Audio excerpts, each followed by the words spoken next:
Hi అండి, welcome back to my channel అండి. ఈరోజు బీరకాయ పప్పు తయారీ విధానం చూద్దామండి. సూపర్గా ఉంటుంది, పుల్లగా కారంగా టేస్టీగా కూడా ఉంటుందండి. దానికి కావాల్సిన ఇంగ్రీడియంట్స్ ఏంటో చూద్దామా. ఒక గ్లాస్ పప్పు తీసుకున్నానండి, ఒక బీరకాయ, టమాటో, పచ్చిమిరపకాయలు, ఎర్రగడ్డలు, ఉప్పు, చింతపండు, పసుపు, ధనియాల పొడి తీసుకున్నానండి. ఇప్పుడు కుక్కర్లో 3 to 4 times వాష్ చేసుకుందామండి. ఇప్పుడు కందిపప్పు బాగా కడుక్కున్నాం కదండి, అదే కుక్కర్లోకి మనం బీరకాయ వేసుకుందాము. ఒక బీరకాయ తీసుకున్నానండి, అంటే 1/2 కిలో తీసుకున్నాను.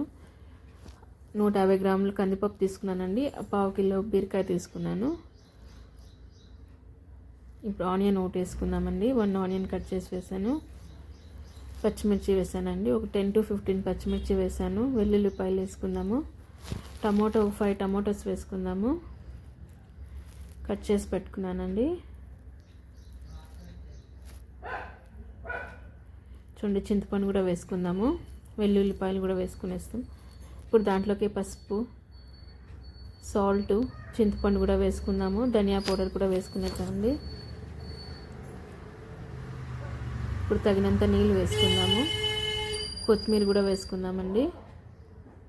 కుక్కర్లో ఒక 3 విజిల్స్ పెట్టుకుందాము.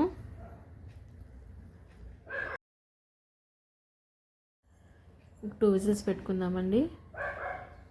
రైస్కి కానీ ముద్దకు కానీ చాలా బాగుంటుందండి, టేస్టీగా కూడా ఉంటుంది. ట్రై చేసి ఎలా ఉందో చెప్పండి. ఇప్పుడు దాంట్లో వాటర్ తీసుకుని వస్తామండి. పామేదానికి ఎక్స్ట్రా వాటర్ తీసుకుందాము. మంచిగా పాముకుందామండి.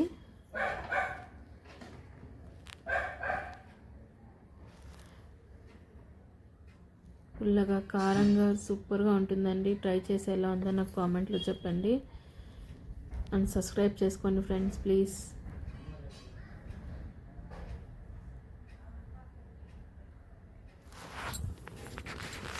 పోపు వేసుకుందాము.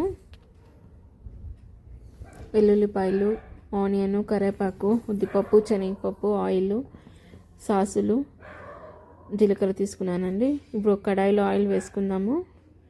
ఆయిల్ వేడైనాక ఆవాలు, జీలకర్ర,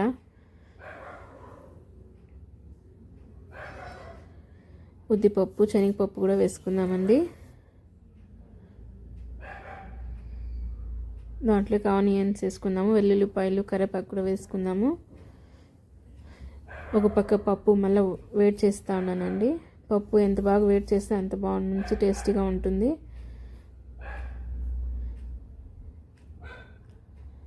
చూడండి, పప్పులకు వేసుకుందాము.